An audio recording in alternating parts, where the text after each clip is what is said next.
Bienvenida y bienvenido a esta inmersión en las ideas de Bob Proctor, concretamente de su libro Usted nació rico.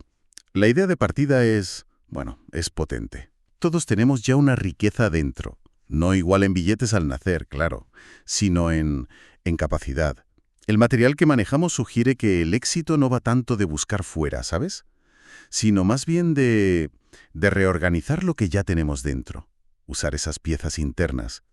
Hoy vamos a desgranar un poco eso, la relación con el dinero, los pensamientos, cómo todo eso moldea nuestra realidad financiera, según estas ideas. Exacto. Es que las fuentes apuntan a que la prosperidad, antes que nada, es un estado de consciencia. Hoy vamos a ver principios que menciona como la ley de vibración, la de atracción, la importancia de la imagen mental, la fe, y vamos a intentar conectar todo esto, que a veces suena un poco abstracto, ¿verdad? Sí, un poco. Pues con ejemplos concretos, con historias que vienen en el texto. El objetivo es, sacar las claves para cultivar esa conciencia de prosperidad. Pues para empezar, el texto va fuerte, Nos enfrenta a nuestra relación con el dinero. Y lo hace con una historia. Bueno, una historia que da que pensar. La de 8 de los financieros más ricos del mundo, allá por 1923 en Chicago, controlaban una barbaridad de dinero. Más que el gobierno de EU, fíjate. Parecía la cima, ¿no? Sí, la flor y nata de las finanzas de la época. Estaban los presidentes de grandes acereras, de empresas de servicios públicos, especuladores famosos, gente de la bolsa. Pero lo interesante, más bien lo aleccionador, es ver qué pasó con ellos 25 años más tarde. Pues sí, porque el panorama es tremendo. De esos 8, uno acabó arruinado total, viviendo de prestado. Otro, se volvió loco. Otro murió fuera, insolvente. Otro terminó en la cárcel. Tela. Otro salió de la cárcel justo para morir en casa. Y los otros 3 se suicidaron. Es una historia que impacta, desde luego.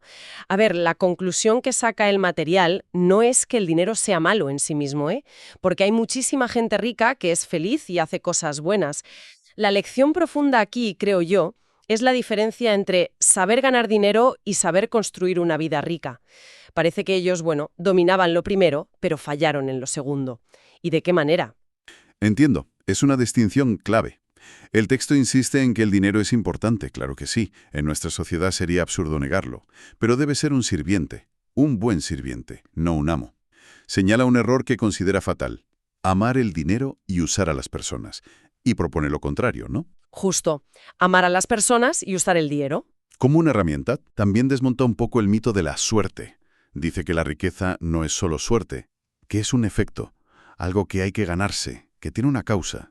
Y ojo con los atajos, que suelen acabar mal. Requiere esfuerzo, trabajo, inteligencia. Exacto. Y habla también de la importancia de que el dinero se mueva, que circule, que no se quede estancado. Acumular por acumular, pues lo vuelve inútil. Pone un ejemplo muy gráfico, el del señor Chapman, un vecino del autor que, aparentemente, vivía en la miseria, recogiendo cosas de la basura. Sí. Y cuando murió, pues resulta que tenía $100,000 escondidos por toda la casa. Un dineral que nunca usó para nada. Ese caso ilustra perfectamente cómo el dinero parado, sin usarse, pierde su valor, su propósito. Y esto nos lleva directamente a la idea central de la conciencia de prosperidad, que no se trata de sentirte bien porque tienes dinero, Ah, vale. sino de llegar a tener dinero porque internamente te sientes cómodo, alineado con la idea de la riqueza. Es un cambio de chip, digamos, que viene antes del resultado material. De hecho, propone un ejercicio curioso para eso, para acostumbrarse. Visualizarte ya con la riqueza que quieres. Incluso hablar con amigos imaginarios sobre ello, sintiendo que es normal para ti.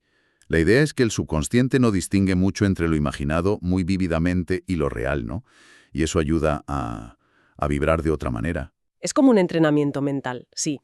Y muy ligado a esto, una advertencia que repite mucho. Ojo con preocuparse por el dinero. La preocupación, esa energía de miedo o de carencia, pues parece que atrae justo lo que temes. Cita el caso de Job, aquello de «me sucedió lo que más temía». Sí. Y el del propio señor Chapman, que su miedo a ser pobre le hizo vivir como un pobre teniendo dinero. O sea, la preocupación es totalmente contraproducente si buscas prosperidad. Comprendido ese punto, ese cambio interno de conciencia. Ahora, el material baja a tierra y pregunta, Vale, queremos prosperidad, pero ¿cuánto es suficiente? Insiste mucho en que decir quiero mucho dinero es muy vago, que la mente subconsciente necesita claridad, algo concreto. Sí, y para eso propone un ejercicio muy práctico. A ver, no se trata de calcular cuánto necesitas para vivir ahora, ¿no? Se trata de calcular cuánto costaría vivir tu estilo de vida ideal. Ah, vale, el deseado. Exacto. Hacer una lista súper detallada. Comida, casa, coche, ropa, ocio, vacaciones, formación, ahorros, inversiones, todo. Todo lo que implicaría esa vida que quieres. Sumas todo eso y ¡pum! Ahí tienes tu cifra objetivo. Me imagino que hacer ese ejercicio puede ser, revelador, y que la cifra igual asusta un poco al principio, ¿no? Puede ser, sí, pero el texto anima a no achantarse. Recuerda que mucha gente que consiguió mucho empezó con casi nada, pero tenían claro el potencial y trabajaron en ello. Una vez tienes esa cifra, ese norte, ¿cuál es el siguiente paso según el material? ¿Cómo empiezas a moverte hacia allí desde donde estás ahora? Pues aquí entra en la organización financiera práctica. Y el primer principio es, págate a ti mismo primero. Sugiere separar, nada más cobrar, un 10% de todos tus ingresos y meterlo en una cuenta específica, la cuenta de independencia financiera. Un 10%. ¿Y qué haces con el dinero de esa cuenta? Pues mira, inicialmente recomienda usarlo para un buen seguro de vida. Lo ve como una forma de crear capital instantáneo. O sea, una manera de asegurar un patrimonio para proteger a tu familia y tus metas si pasa algo gordo. Y una vez cubierta esa base, lo que sobre en esa cuenta ya iría a inversiones que generen más ingresos. Entendido lo del seguro como una red de seguridad patrimonial. Vale. ¿Y las deudas? Porque eso es algo que frena a mucha gente, ¿no? La sensación de estar ahogado. También lo trata así. Para las deudas, ojo, aquí excluye la hipoteca de la casa donde vives, que la ve más como inversión, propone un plan. Crear otra cuenta, la cuenta de limpieza de deudas, y meter ahí un 20% de los ingresos. Otro 20%. Sí, y con ese dinero establecer un plan de pagos ordenado. Y muy importante, comunicarlo a los acreedores, decirles, mira, este es mi plan, te voy a pagar X cantidad cada mes, de forma proactiva. La idea que hay detrás parece ser que, al tener un plan claro y al comunicarlo, te quitas un peso enorme de encima, ¿no? Liberas energía mental que antes se iba en preocuparte por las deudas. Exacto. Es como poner el coche a punto antes de salir de viaje. Ordenas tus finanzas actuales, el 70% restante sería para vivir, y así tu mente está más libre, más enfocada en generar y atraer esa nueva cifra de ingresos que te has marcado. Tiene sentido. Preparar la base. Justo. Y menciona también las 3 posiciones financieras. Déficit, cuando gastas más de lo que ganas; equilibrio, gastas justo lo que ganas; y superávit, ganas más de lo que gastas. Pero advierte de algo importante. Ganar más dinero no te cambia de categoría automáticamente, si sigues con los mismos hábitos de gasto. Hace falta disciplina, crear nuevos hábitos de ahorro, de inversión. Y aquí es donde la cosa se pone, para mí, fascinante. Entramos de lleno en el poder de la mente. El texto dice que somos creadores de imágenes por naturaleza. Que todo lo que logramos o no logramos empieza, con una imagen mental que sostenemos. Así es.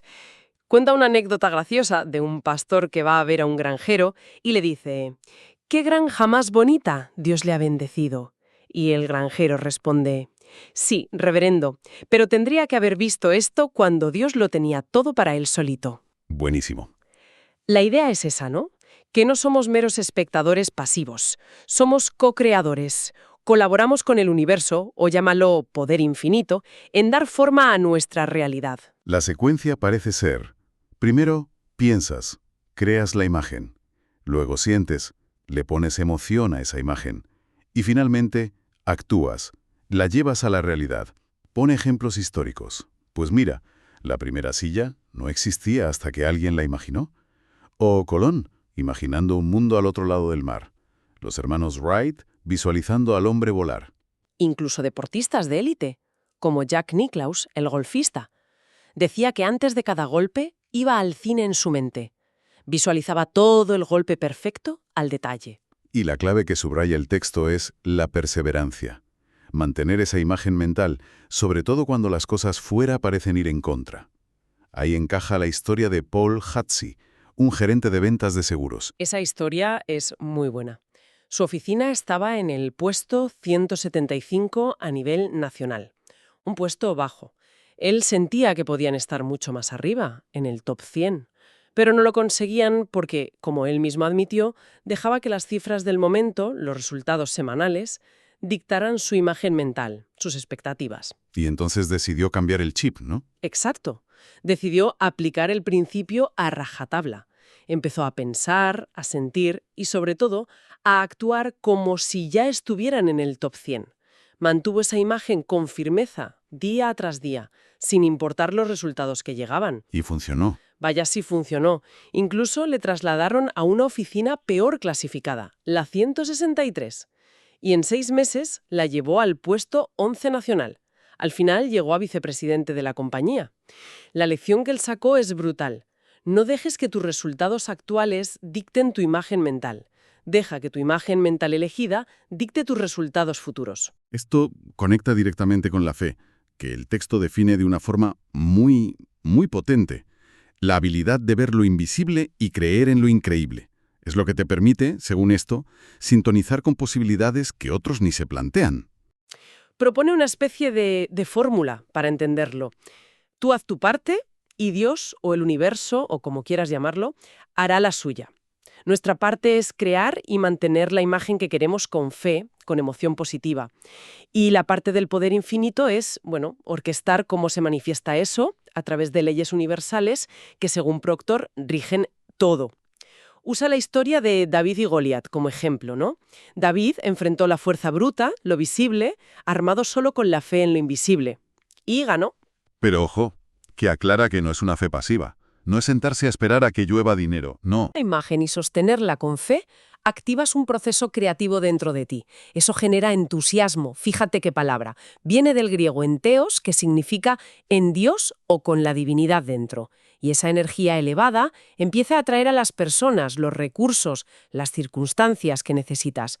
Incluso sugiere usar autoafirmaciones para reforzar la fe cuando flaquea. Vale, tenemos la imagen clara, la fe. Ya está. El material dice que no. Que falta un ingrediente clave que muchas veces olvidamos, la expectación. Argumenta que mucha gente desea cosas buenas, claro, pero en el fondo no espera de verdad recibirlas. Esperan más de lo mismo, lo difícil, lo negativo. Y lo que materializas, según esta visión, es lo que esperas. Eso dice. La expectación es como una fuerza magnética muy poderosa y se relaciona con la idea de que ya tenemos todo el potencial dentro. Usa una analogía muy buena. Una pareja que vive humildemente descubre la electricidad. Al principio ponen una bombilla pequeña y se maravillan. Luego alguien les enseña una bombilla mucho más potente y alucinan con la luz que da. La fuente de energía, la electricidad, era la misma. Lo que cambió fue la idea, la bombilla que usaron para acceder a ese potencial. Entiendo. Pues nosotros, igual, necesitamos una idea de prosperidad más grande y, sobre todo, la expectación firme de recibirla para atraerla a nuestra vida. Y para explicar cómo funciona esto, entra en la ley de vibración. La base es que todo en el universo, todo, está en movimiento constante, vibrando a distintas frecuencias. Nada está quieto. Y nuestros pensamientos son una forma de vibración, de las más altas y potentes que podemos generar. Claro. Y con nuestros pensamientos dominantes creamos una vibración personal. Puede ser de alta frecuencia, positiva, de abundancia, de amor, o de baja frecuencia, negativa, de miedo, de escasez. Y esa ley de vibración es la que explica la ley de atracción, ¿no? Eso es, dicho de forma sencilla. Atraemos a nuestra vida aquello que vibra igual que nosotros. Si mantenemos de forma consistente una imagen de prosperidad, cargada de fe y muy importante de expectación real, empezamos a vibrar en esa frecuencia y actuamos como un imán. Un imán mental. Exacto, que atrae personas, recursos, ideas, circunstancias, que vibran igual y que son necesarias para que esa imagen se haga realidad en lo físico. La analogía de la bellota que usa es muy clara, sí. La bellota tiene dentro el plano del roble. Cuando la plantas, no tiene que luchar por la comida. Simplemente atrae de la tierra, del aire, del sol, justo lo que necesita, lo que vibra en armonía con su patrón interno, para convertirse en un roble enorme. Y nosotros, a diferencia de la bellota, podemos elegir nuestra imagen semilla, nuestro objetivo. Si la mantenemos clara, constante, con emoción positiva y expectación, atraeremos lo necesario. Pero claro, si cambiamos de imagen cada 2 por 3 o dudamos, pues los resultados serán un caos. Aquí hay una idea que me parece muy potente. Dice que lo que buscamos, la prosperidad, las oportunidades, las soluciones, en realidad ya nos está buscando a nosotros. Exacto, ya existe como potencial.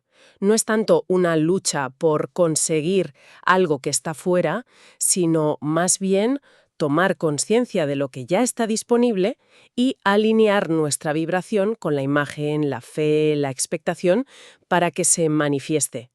La historia que cuenta de Patillon consiguiendo la casa de sus sueños ilustra muy bien cómo el cambio interno de solo desearla a esperarla activamente, confiando, fue lo que desbloqueó todo. Entendido.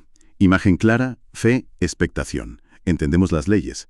Pero todo esto se quedaría en el aire sin el siguiente paso que recalca el material, la acción. Hay que moverse.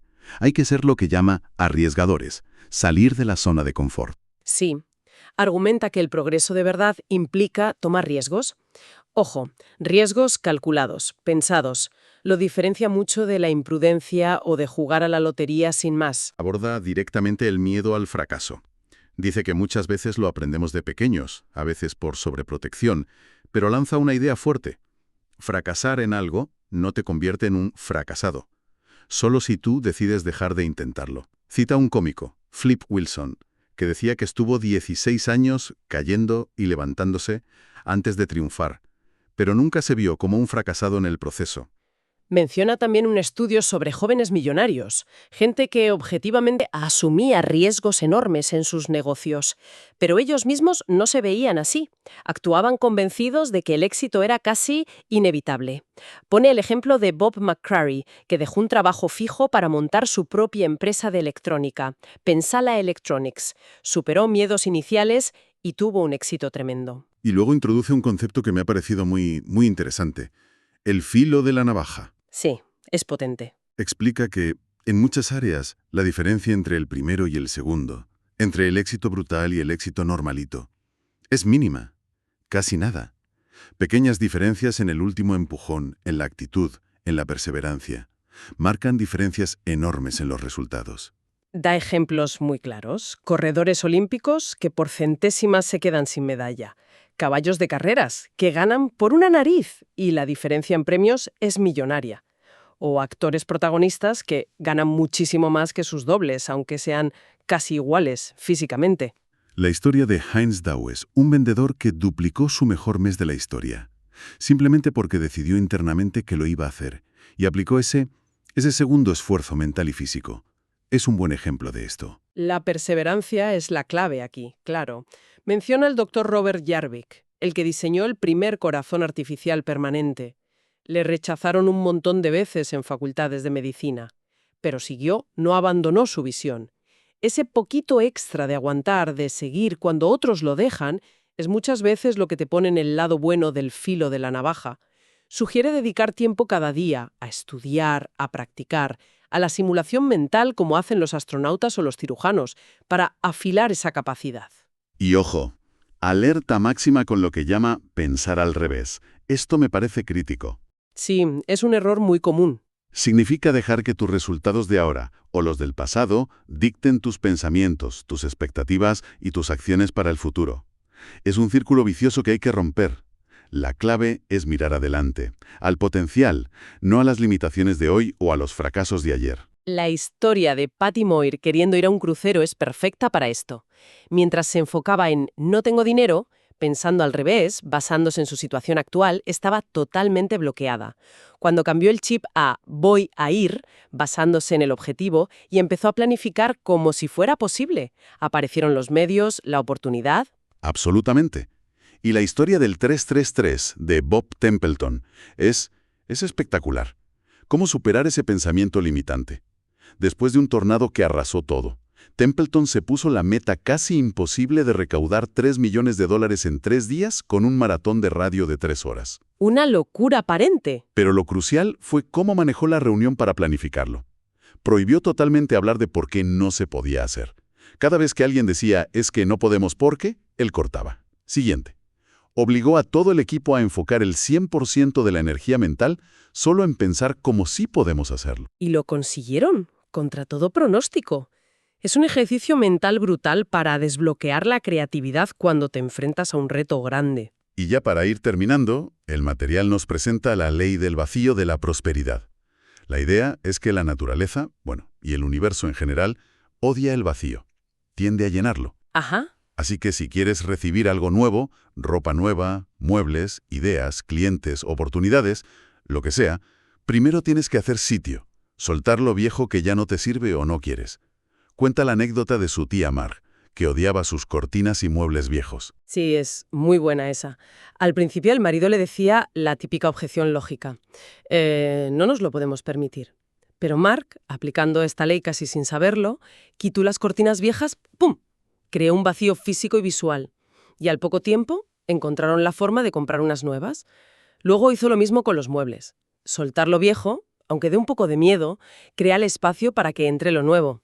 Y esto no es solo para cosas físicas, ¿verdad? También vale para lo mental. Correcto. Y es igual lo más importante. Aferrarse a ideas viejas y limitantes sobre ti mismo, sobre el dinero, a miedos que ya no tienen sentido, a rencores, a culpas.